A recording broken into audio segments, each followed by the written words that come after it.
Today on the American Truck Podcast, Pokemon Go is slowly getting more Pokemon. Be on the lookout for winter updates. Yooka-Laylee has a release date and price. And the map rescale for American Truck Simulator is finally out. Hello and welcome to the Rancho Cucamonga Podcast with Andrew C. And Jefferson B. And Freelance Gamer. That was a good way to put that in there. I like that. Yeah, solid name drop right there. Yep. That's what I go for here at the expert name dropping emporium. I do think it would be funny if macOS was named that. However, I also will stick to just calling it 10.11, 10.12. Although I would love to have people at work going, "Oh yeah, I'm having issues installing Rancho Cucamonga." Like, that would be worth it alone. Right? Only if they said it in the that way. Particular voice that Andy opened us up with, because that's definitely what makes it all worth it. We're going to actually talk more about this later, but I want to mention this briefly here. So we're all playing in single player because the mod hasn't updated for the new map rescale update. And it's really realistic. Like, we're back in San Francisco because that's the default, and the hills are pretty darn accurate. They actually made them hills and not yeah, like it's not just inclines. flat anymore. This is actual inclines. But we'll talk more about the map rescale in a little bit. But first, of course, we've been letting you know about all the Batman the Telltale series updates and whatnot, and just let you know that's no longer going to be a thing because well, it's done.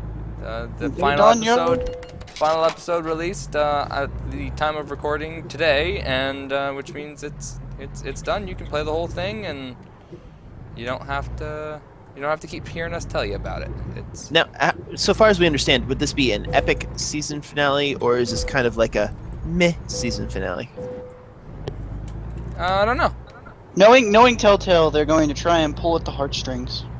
If anything, if nothing else, because they're pretty good at like getting you wrapped in a character, and then they're not necessarily going to die, or maybe they can, or maybe they will, but they just do a really good job of making you care, and then they use that later against you. That sounds dastardly. It's excellent writing. Just drove through a tunnel that had a sign out front of it that said tunnel. Just in case you were tunnel blind? I'm not entirely. Yeah, I guess so. I mean, it was kind of like in case you were tunnel visioned. Driving by the ocean now. Does it have a sign next to it that says ocean?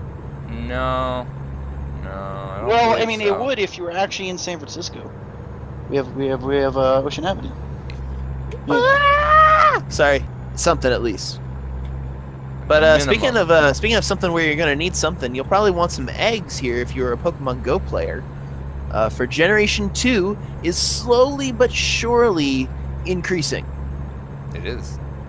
Yeah, we've got so far there's only a handful of Pokemon right now that are available from the Generation 2, and right now they're all the pre-evolutions with the exception of Smoochum, which stands on its own if I'm not mistaken, if my childhood has not escaped me so much. So yeah, it's an exciting thing. I know it's, at least with the Pokemon Go players that I come in contact with, it's not, the be-all, end-all that they were hoping it to be, but I think that's just because it is so restrictive right now only to egg finding, and they're not wildly releasing all of Generation 2. Thoughts? I think it's an interesting way of doing it. Slow. I kind of get it. It's slow. I feel like the difficulty will come in that, so like, okay, they release Gen 2 Pokemon, right? We now have 300 Pokemon. Let's say for some reason, I don't know the reason, but you wanted to play Pokemon Go, but you didn't at the time, and now you want to get into it. If you're someone who actually wants to collect, it might start feeling like a daunting task, which it already felt like, because of like how the spawn rates worked previously, but now you have double the amount of Pokemon to catch. I feel like Pokemon Go is not a game you can just jump into now. I feel like you could, but the question is like, why are you playing it? If it's just something you play on the go, then yeah, sure, it's fine. But if you wanted to do like gym battles, There's already people who have outleveled you infinitely. You know, Perhaps. if you want to do collecting, it was already difficult. But like, say you ended up in the UK for a trip or something, and you get the one. You're like, that's like a rewarding moment, right? Sure. That may have happened to a lot of players who now, it depends on how they do this new list. If the new list is available everywhere, where it's all one new 150 or you can get them anywhere, then yeah, okay, that's probably not that bad.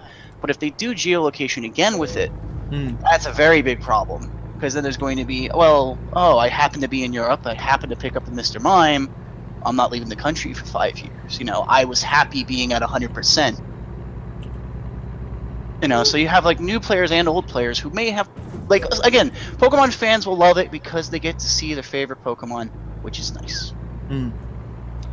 I mean, I feel like these are fundamentals of the actual game's design, which is it's not designed to be the game that appeals to every situation, and like, you know, I honestly am kind of glad that I have to be in specific, like I have to be near water to get water type Pokemon, or be, you know, near an industry to catch more industrial type Pokemon. It adds to the VR aspect of the game. It does, and it not only that, it really just improves that.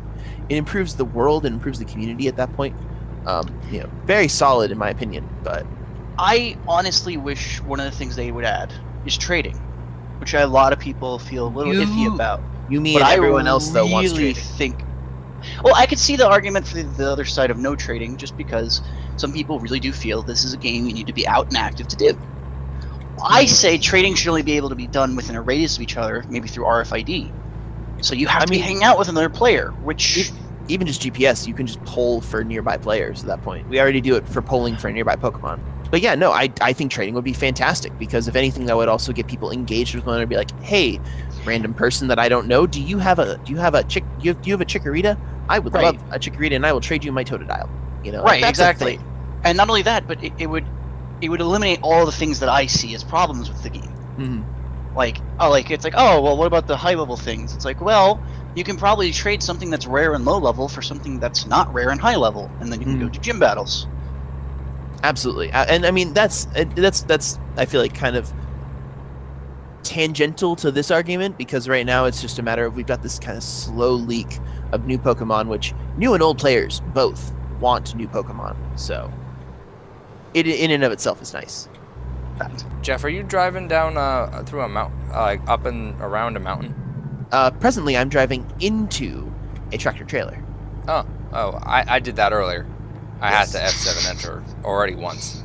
Indeed, likewise. I've passed quite a number of vehicles on this mountain pass. It kind of reminds me of a Californian hawk's nest. Yeah, actually, it is kind of like a California hawk's nest. Like, I'm expecting like a helicopter to fly out and just make a car commercial. Yeah, exactly. But this is this is so nice compared to the old map.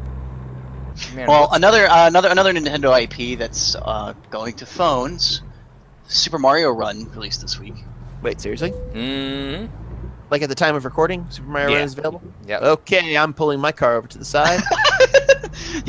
Stand by, grabbing my my smartphone. Oh, it's Thursday, okay. I think so. So it is not presently available at the time of recording. Not at the time of recording, no. Checking By the time of release, smartphone, it'll be sorry, it is December 15th. Yep. But dude, got my hopes up and everything, guys. Come on, I pulled over my car for this. Wait. You wanna know what the best part is? What's that? Okay, so what's one of the things that uses the most of your battery on your phone? GPS. GPS, fair. Also, just having a network connection. I mean, yeah, I guess. Right, because you have constant data coming in and out. You got all these things. Right. You on a long car ride. Say you don't have a charger. Right. Turn off your internet because you want to have a longer lasting battery. Play the game. Airplane mode makes sense. Can't play the game. Huh? Super Mario Run's gonna require an internet connection. A constant internet connection, or just a one time or a 2 time? Constant connection. A constant. It is constantly going to be pulling data. Yep. That too. We have confirmed this. Yep. Correct. And the reason they're doing it is because they're pulling the always online for piracy reasons. Yet again, round like 27 that we've heard this, where I still don't agree with that. But sure. It's a solution. It's a viable and cheap solution. I guess. You know. I mean, it accomplishes what it needs to accomplish. My thing for it is exactly what you said. It uses data. I don't like that. I don't like a constant data stream that's going to be something that shouldn't necessarily need it. I'm curious You know? what the fine print on that though is, like, because I'm very protective of my data plan. I only purchase 2 gigs a month. You know, I'm very restrictive in that sense. Same here. So I'm wondering, like, is this going to be polling megabytes per hour? Are we talking about kilobytes per hour? Is it just going to run like a checksum every time I launch the app and then go away? Like, because I feel like something like that is equally as viable if you can say, okay, we ping the server at app launch, and then Right. we're good That's to what it go. should do, by the way. But if you lose a network connection, from what we've read, you're going to lose the game. It'll say you need to be connected online, which means it's running a constant check. Now, again, you're right, it could be kilobytes. But at the same time, why? I've already got plenty going here and plenty going there. And if I did want to play this, like, if you have a phone, right, and you're a parent, you hand this over to your kid who loves playing Super Mario Run on the bus into work or bus into school, then they're sitting there playing it constantly for hours upon hours, and it's probably going to add up a bit. I don't like that. That bugs me. So there's that. Probably we should move right along. Yeah, so Planet Coaster, of course, in logical what manner here, they said they were going to release a winter update, which is going to bring a what they called mystery festive treats to the game. Their words? Those are their words. Yep. Okay, because if those were yours, I'd be rather interested. Yeah, they didn't actually announce in any press about what actually was happening for their winter update. Just that we would find out on, I think, the 15th. And so again, our audience is past our future. Yes, which again, so we don't really know what is happening because it's going to be in the past for us, or in the future for us, past for you. So, when will then be now? Soon. How soon? I feel like I'm stuck right now, either in Groundhog Day or the Matrix trilogy. So basically, you want to go ahead and check Planet Coaster this week and see what was added to it, as well as check all your games that you have in the past had winter updates, and see what they're doing for the season. What do we know of other games that are doing winter updates, just to kind of rapid fire it out? WoW's doing its thing as it does every year, and Overwatch is doing a new game mode. We've got I'm assuming TF2 is doing a winter update of some kind? Probably. I feel like we can expect one from just about every major MMORPG. Yeah. Probably, I'm trying to think of what else is popular right now, actually, other than Overwatch. We probably won't see one from Call of Duty. No, I don't think we. I mean, they might be releasing an expansion, but I don't think you'll see anything winter-based. Don't. Yeah. I mean, they're not used to doing that kind of thing. Although, you'll be able to buy. You'll be able to get probably new Call of Duty. You can get yourself little flag packs and probably little gun skins and get yourself a little gun skin there. Yeah, it makes it look like a fucking snowflake. Whoa!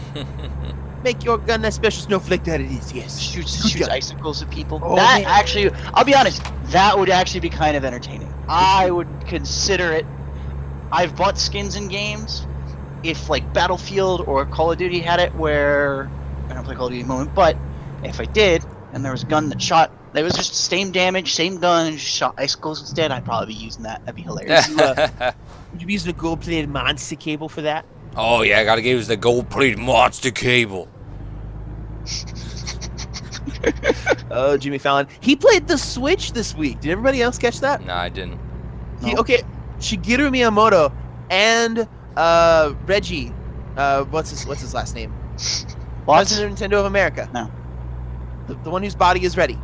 No idea. Reggie Fils-Aimé both came on Jimmy Fallon's show to show off Super Mario Run, which is why I really want to play this game right now, even though today's Tuesday, and the Nintendo Switch. And he played a brief session of Breath of the Wild, and it looks amazing. Like he pulled out the Switch, it just hot swapped right over to the Switch's built-in screen. It didn't even pause the game. He just went right in, no problem. Granted, it was a demo, but it was a really good demo. I'm sorry, that brief moment of excitement was brought to you by YouTube videos sent by my coworkers. YouTube videos sent by my coworkers, making my workday just a little bit more bearable. Indeed.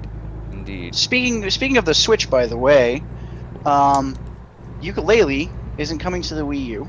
Nope. Oh, really? It's coming to the Switch. They are confirmed to And- come to the Switch? They Yep. are hoping We have that confirmation. Okay, they are to be able to expecting- bring it to the Switch instead. Okay. They said They have canceled the Wii U version, however. Yep, they said unforeseen Okay. technical difficulties prevent them from being able to bring it to the Wii U. But they said hopefully they'll be able to get it on the Switch instead. That being Also- said, we are getting it for other consoles, though. Yes, Yeah. yeah. There's all the other Everything like consoles are that. still getting the Every other scheduled release. Yep. Did they have a Vita release? I don't remember. Mm. It was a bunch of consoles. That much we know. Yeah, it's a lot of them. Yeah. Yeah, I know it's that's really what matters. overzealously large amount of consoles. I mean, that's what happens when you shatter through your stretch goals. Yeah. And the game's going to be $40, which is nice. I'm glad to see an old school price. It's a solid launch title price. So I'm happy to see like this price margin. Yeah. I remember the up from 40 to from like 30 to 40 and 40 to 50 and especially 50 to 60 people were complaining about. So that's nice. And then they've got a scheduled date April 11th. Yep. It's a tight price margin, I have to say, but hopefully with the amount of because of all this Kickstarter funding that went into it, we've got some back end. And it's available for pre-order too on Oh, all really? popular venues. So they're gonna get Nice. funding that way too, of course. Ah, wonderful. That's perfect then. Don't pre-order it though. I'm stuck on the side of a hill. Did you say don't pre-order it? I did. No pre-orders. Oh, what? Pre-ordering is bad unless Why it's is- for a game that you know is not gonna suck. I mean, I actually disagree with that sentence. I don't think you should ever pre-order. Period. But that's just my end. personally, I like the idea of pre-ordering for like known quantities. Like if I can pre-order the Switch, I'm pre-ordering a Switch. I have no problem with that. But if it's if it's an unknown, like yeah, like a game I that won't doesn't have kickstart if it doesn't something have a that I don't know pedigree, anything about. yeah, like if like the new Legend of Zelda, definitely it's pre-orderable because it's a known quantity. You have a pedigree of it. You know what you're getting into for the most part, and you can secure your copy because everybody and their mother is going to want a copy of Breath of the Wild on its launch day. Yeah, I mean I agree with that, but then Like, you I have want a games copy that of are known that have like Roller Yeah, Coaster the- Tycoon, yeah. Okay, which should okay. have been good, but it wasn't. Yep. I am corrected. Fair enough. So Fair there's enough. you really have to gauge your pre-release timelines. Mm. There are games that are very safe to pre-order. Yeah. And there smart. are games Do that your research. That's you kind of the should thing, I guess. definitely not be pre-ordering. Yeah, it's a matter of being smart, doing your research, knowing what you're getting into, not just blindly pre-ordering a game. Yeah, and in general, it's a good rule to just not pre-order games. You will never have a problem with not pre-ordering a game. This is true. Yeah, I guess, especially now that we're in such a digital distribution world. Yep. Now I will say pre-ordering amiibos, that was a thing because it was so hard to acquire amiibo. Limited Amiibo. quantity. Yeah. That makes sense. Like if you're so I could actually I'll agree with that. If you're pre-ordering a physical device or physical medium, sure. Mm. But a lot of games are going through digital, and to top it off, Yeah. I have to say that the idea of pre-ordering has led to a pre-order acceptance, which is that you get certain things in the game that other people don't because they didn't pre-order, and then either that's put in as an extra later or maybe never at all. Mm. And so I think that takes away from the authenticity of gaming in the sense that the willingness to pre-order has made it so that there are things that you will only get through pre-ordering now that has I don't know I dislike that entire concept. I'll agree with nth you on that degree. one because I pre-ordered No Man's Sky, and I remember the headache. I the amount remember of doing headache that this. was caused when it was, you got the pre-order bonus ship, and you would use it, you would execute that command, only to then realize that you have missed out on a core fundamental of the game and just completely bypassed it. Not of any fault of anyone, except for how that pre-order bonus worked. Pre-order culture, yeah. Well, it's just how it worked technically, the technical execution of the bonus within the game. Yeah, of course. So I mean it's part and parcel on that, but yeah, that's the thing. No pre-orders. But now, as we alluded to earlier, was the American Truck Simulator map rescale. We've been talking about this for a couple weeks, how it was coming out eventually. Well, it is out now, and it has brought quite a lot of things. This is noticeably huge. Oh, it's huge.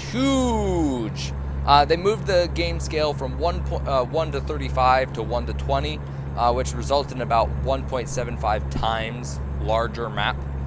So not quite double, but in the game before, and it's very definitely close. evident. Yeah, so not quite double, but very, very close. Very close. Yep. They've added hundreds of miles of new, longer roads. So they took roads that was already there, and they already and they made them even bigger. There's these new way station systems where it actually just popped up on my screen that I was safe to bypass the way station, and it shows that it's open and bypassable, which is quite nice. It's not a thing that used to be there. They also increased the amount of rest areas and whatnot. They're now more prevalent in the game. They added the new city of Santa Maria. They've actually reworked the entire city of Oxnard.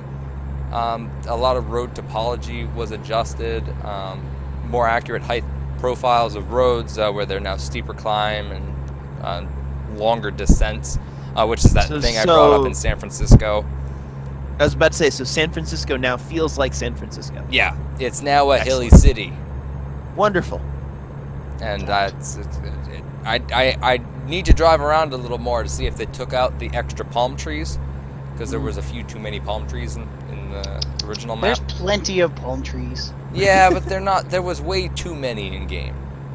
I could kind of agree with that. There was like L.A. worth of palm trees in San a lot of palm Francisco, trees. and that's palm not tree at all on every accurate. corner versus like a dense city worth of palm trees. Yeah, exactly.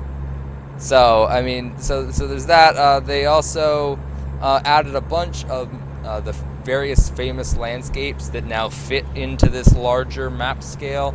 The Donner Pass, Grapevine, Kumakahala Highway, Picasso Peak, Pikachu Peak, Humphreys Peak, and the Cajon Pass. Pretty All sure it's famous pronounced landscapes that I have successfully butchered. Yep. Because I'm not from California. Literally, the entire state of California hates us right now. Yep, and I know nothing about any of those places, I mean, so... I don't hate nobody. Like I said, the entire state of California hates us right now. But Are you an official California resident? Not yet. tax wise, yes I am. Yeah, but you don't have an ID yet. Come back to me when you got a state ID. Pixar, it didn't happen.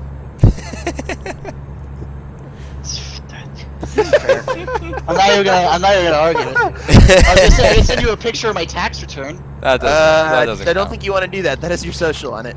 Meh, whatever. Dr. Uga Show has come back to New Orleans. Ooh. Ooh. Did you get exclusive access to another state that we haven't accessed? New Orleans! There you go. That was a yes. He's on the fast track. He's on the inside track. He is. He must be. That's pretty much it. I think sums up the map rescale pretty well, and I think that's all we got for this podcast. I hope you enjoyed it. Make sure you hit that like button down below. Perhaps also hit the subscribe button. Maybe leave a comment down below, and we will see you in the next one.